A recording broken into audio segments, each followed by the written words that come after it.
सरसकट याच्यासाठी की गरजवंत जो मराठा आहे यांची संख्या आता मोठ्या प्रमाणात आहे आणि ही जी मंडळी आहेत ही कुठल्याही प्रकारचं मराठा समाजाकडे लक्ष देत नाही. त्याच व्यक्तीला रिझर्वेशनचं सर्टिफिकेट मिळतं. जे पूर्वीचे पण ओबीसी असतील, कोणी SC/ST असतील त्यांनाही तो लागू आहे.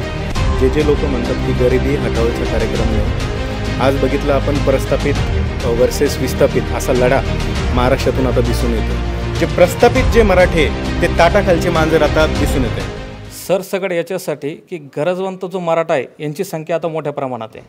उरलेला 10% जो प्रगत व्यक्ती म्हणजे सरसकट पूर्ण व्यक्ती प्रगत आहे मराठा समाजातील, याचं असं उदाहरण आपण घ्यायला नाही पाहिजे. आज जर आपण बघितलं काही प्रस्थापित घराण्यांमध्ये जी सत्ता आहे ती टिकून राहिलेली आहेत आणि उर्वरित मराठाचा तो पूर्णपणे विस्थापित झालेला आणि देशोधडीला लागलेला आहे. आणि ही जी मंडळी आहेत ही कुठल्याही प्रकारचं मराठा समाजाकडे लक्ष देत नाही आहेत.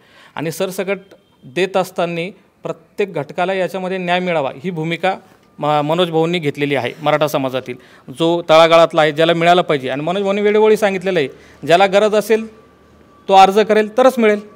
कायद्यामध्ये एक नोंद आहे आपल्याकडे, ज्या व्यक्तीचं उत्पन्न 8 लाखांच्या आतमध्ये असेल त्याच व्यक्तीला रिझर्वेशनचं सर्टिफिकेट मिळतं. त्यासाठी सर्वात प्रथम त्या व्यक्तीला आर्थिक निकषावर 8 लाखाचं जे उत्पन्नाचं सर्टिफिकेट आहे आतमधलं आहे माझं हे काढावं लागतं. त्यामुळे ही जी काही लोक आहेत ती मंडळी आपोआपच त्यातून बाजूला पडतात आणि हा निकष फक्त सध्याला जे प्रचलित आरक्षण घेत आहेत त्यांनासुद्धा लागू आहेत. असं नाहीत की नवीन येणार आहेत त्यांना लागणार आहेत. जे पूर्वीचे पण ओबीसी असतील, कोणी SC/ST असतील त्यांनाही तो लागू आहे आणि फक्त मराठा समाजाला लागणार असं नाही आहे. मग याचं असं म्हणणं ते मला तर वाटतं हास्यास्पद आहे की 50वाल्याला मिळेल का 5वाल्याला मिळेल का. ज्याची आर्थिक निकष जो पूर्ण करेल, जी नियमावली आहे तर त्यांना सर्व जे त्याच्यामध्ये बसेल त्या सर्वांना प्रमाणपत्र सर्वांना सरसकट मिळणार. ती पूर्णपणे अफवा आहे. म्हणजे उगाच काहीतरी म्हणजे बोलायला नसलं की एक समाजामध्ये तेढ निर्माण करण्यासाठी काहीतरी वेगळं बोलायचं आणि आपली पोळी भाजून घ्यायची, हा तो निकष आहे. मुळात मी त्यांनाही म्हणेल की अशी दिशाभूल करण्यापेक्षा सर्व समाजातील लोकांनी थोडाफार कायद्याचाही थोडा अभ्यास केला पाहिजे की ज्यांच्याकडे आर्थिक निकषाची पूर्तता जो करू शकेल त्याच व्यक्तीला ते सर्टिफिकेट मिळतं. 8 लाखाचं त्याला आपण कॅप लावलेलं आहे शासनाने. त्यामुळे उगाच कोणी आता संभ्रम निर्माण करण्याचा प्रयत्न करू नये.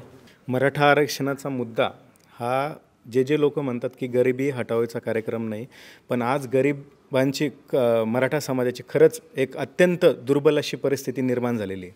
आज बघितलं आपण प्रस्थापित वर्सेस विस्थापित असा लढा महाराष्ट्रातून आता दिसून येतो आहे. आज तुम्ही बघितलं की हिवाळी अधिवेशनचा आजचा दिवस होता, अत्यंत महत्त्वाचा दिवस आज हिवाळी अधिवेशनचा होता. आणि तुम्ही बघितलं तर पक्षातले 100 लोक जर एकत्र जर आले आणि एखाद्या रस्त्यावर जर उतरले तर त्याचं हेडलाईन प्रत्येक न्यूज चॅनलवर दिसून येते.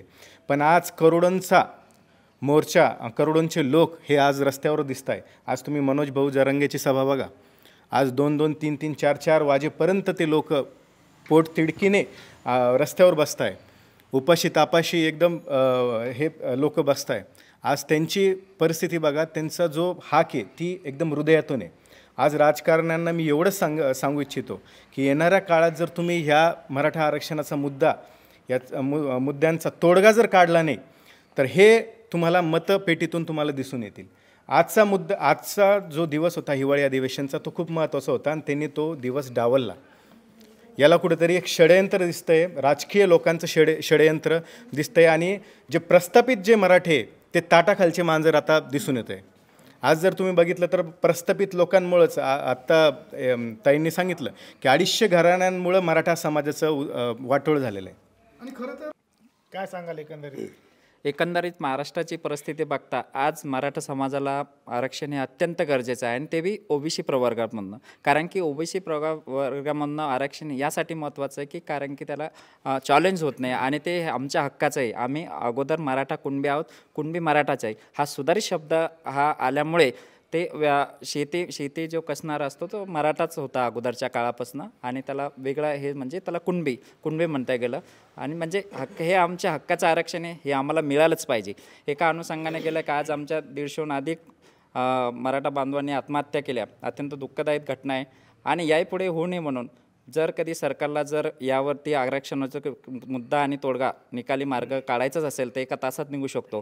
पण यांचं कुठंतरी मला वाटतं वेळ काढूपणा आहे आणि यांची मला तरी वाटतं की आज एवढ्या दिवसानंतर डेडलाईन 24 डिसेंबर दिली आणि आजपर्यंत कुठलाही सकारात्मक पाऊल या ठिकाणी पडताना दिसत नाही. यांची मला वाटतं की कुठंतरी वेळ काढूपणा आहे आणि त्यानुसारच त्या अनुषंगाने जोपर्यंत मराठा आरक्षण आम्ही कुणबी मराठा आरक्षण भेटत नाही तोपर्यंत आम्ही कुठल्याही परिस्थितीत मागे हटायला तयार नाही. ज्या पद्धतीनं नोंदी आता सापडलेल्या आहेत आणि मनोज जरांगे पाटील यांनी आपल्या जाहीर भाषणातून सांगितलेलं आहे की जवळपास 30 ते 35 लाख समथिंग नोंदी सापडलेल्या आहेत आणि ज्या नोंदींच्या आधारे प्रमाणपत्र दिली जातात, तर मग याचा अर्थ असा होतो का की आपल्याला आरक्षण मिळालेलं आहे? आरक्षण तर ऑलरेडी मिळालेच आहे, पण कुठेतरी आमच्या नोंदी एवढ्या 70 वर्षामध्ये दाबून ठेवण्याचा प्रयत्न केला सत्ताधाऱ्यांनी आणि ते कालांतराने ज्यावेळेस आता मराठा अगोदरसारखा मराठा राहिलेला नाही, मराठा आमचा जागृत झालेला आहे. आदरणीय मराठा योद्धा मनोज पाटील जरांगे यांच्या नावारूपाने प्रत्येक घरामधला प्रत्येक एक मावळा जागा झालेला आहे की कारण की हक्काचं आरक्षण असताना हक्काचं आरक्षण असताना आम्हाला काही राजकीय लोकांनी तो स्वतःच्या स्वार्थापोटी तो दाबून ठेवण्याचा प्रयत्न केला. कालांतराने बरेच दशके याच ठिकाणी लागले, 70 वर्षाचा प्रदीर्घ काळ या ठिकाणी गेला आणि नक्कीच आम्ही कुणबी असूनसुद्धा आम्हाला ते प्रमाणपत्र देण्यात येत नव्हतं. मराठा म्हणून एक हिणावलं जायचं की मराठा आहे, तुला काय गरज आहे. ज्यावेळेस आमची परिस्थिती अशी होती की ठीक आहे, ज्यावेळेस सदन होती त्यावेळेस आम्हाला आरक्षणाची गरज नव्हती म्हणून आमच्या वाट्यातलं आमच्या ताटातलं आम्ही दुसऱ्यांना दिलं आणि आमच्यावर आज ही वेळ आली की कालांतराने एक ज्यावेळेस 10 एकर जमीन होती त्या ठिकाणी आता कुठेतरी 1 एकर 1.5 एकरच्या आहेत, त्यात 4 जण आणि ते असताना सुद्धा कुठेतरी शेती नापीक होत चालली, दुष्काळ पडतोय, यात शेतकरी बांधव म्हणून आत्महत्यासुद्धा करतोय आणि जर शिक्षणासाठी कोणी गेलं तर आपला मुलगा शिकवायचा असेल तर ही फीस बिअर करू शकत नाही. त्यासाठीच आम्हाला मराठा OBC-मधून आरक्षण हे महत्त्वाचं आहे आणि हे मनोज पाटील जरांगे यांच्या नावावर पण 100% मला खात्री आहे की मराठा आरक्षण मिळाल्याशिवाय आम्ही कुठल्याही परिस्थितीत मागे हटायला तयार नाही. मराठा आरक्षण हे अंतिम टप्प्यात आलेला विषय आहे आणि 24 डिसेंबरच्या आतमध्ये या राज्य सरकारने यावरती लवकरात लवकर तोडगा काढून एक मराठ्यांचा अंत बघू नये, नाही तर येणाऱ्या काळामध्ये मला तर वाटतं हे सरकारला ना झापण्यासारखं आहे आणि यासाठी की मनोज पाटील जरांगे यांच्या आदेशाचं पालन सर्व समाज आज महाराष्ट्रामध्ये गावखेड्यामध्ये हा करतोय आणि आमचा मराठा आरक्षणाला कुठल्याही OBC बांधवांचा या ठिकाणी विरोध नाही. विरोध आहे फक्त सत्ताधारी त्यांच्या लोकांचा OBC नेते म्हणून घेणाऱ्या लोकांचा आहे. सर, विरोधकांचं असं म्हणणं येतं, काही बाईट्स आपण मागे कंडक्ट केलेले होते की राजकीय आरक्षणासाठी हा सगळा घाट चालू आहे किंवा राजकीय आरक्षण त्यांना अपेक्षित आहे, अशा पद्धतीनं काही विरोधकांचं म्हणणं आहे. यावर तुमची प्रतिक्रिया काय? नाही, राजकीय नाही, आम्हाला एक शैक्षणिक आरक्षण फार गरजेचं आहे. राजकारण हा वेगळा भाग आहे कारण की गावखेड्यात एक सामान्य शेतकऱ्याच्या मुलाला शिकण्याची अत्यंत गरज आहे.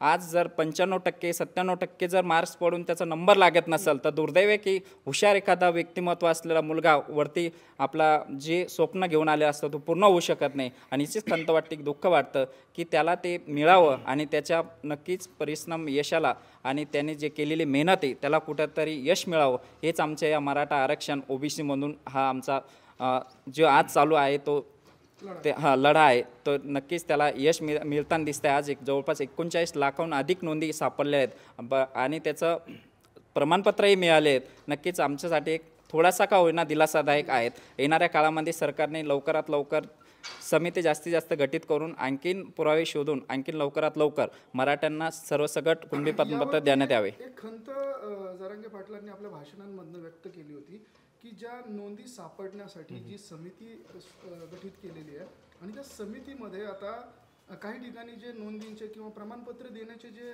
कार्यालय आहेत किंवा जे ऑफिसेस आहेत तिथनं ती प्रमाणपत्र वाटण्यात येत नाही आहेत, तर त्या गोष्टीवरती तुमचं मत काय किंवा तुम्ही काय सांगाल? आपल्या चॅनलच्या माध्यमातून एक सांगतो, मी ग्रामीण भागात सगळ्या समाजाचे लोक, मराठा, दलित, मुस्लिम, चांभार, कुंभार सगळे गोडी गोविंदाने राहते. आता मराठा आरक्षण चालू आहे. मनोज जरांगे पाटील यांच्या नेतृत्वाखाली मराठा समाजाला आरक्षण मागणी चालू आहे. या आमच्या पाठीमागं सगळे समाजाचे लोक आहे. दलित समाजाचे लोक आहे, धनगर समाजाचे लोक आहे, कुंभार समाजाचे, साळी माळी तेळी 17 पगड जातीचे लोक आम्हाला पाठिंबा देतात. विषय राहिला या राजकीय लोकांचा. राजकीय लोकांनी एक भूत घातलं, जातीमध्ये तेढ निर्माण करण्याचं काम.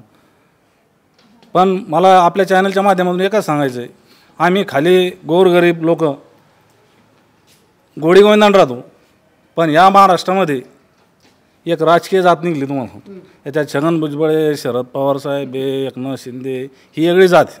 आणि मी ग्रामीण भागातल्या मराठा समाजाला, सगळ्या समाजाला सांगू इच्छितो का मित्रांनो, आपण सगळे एक आहे. ही जात वेगळी, ही जात आपल्यामध्ये भांडणं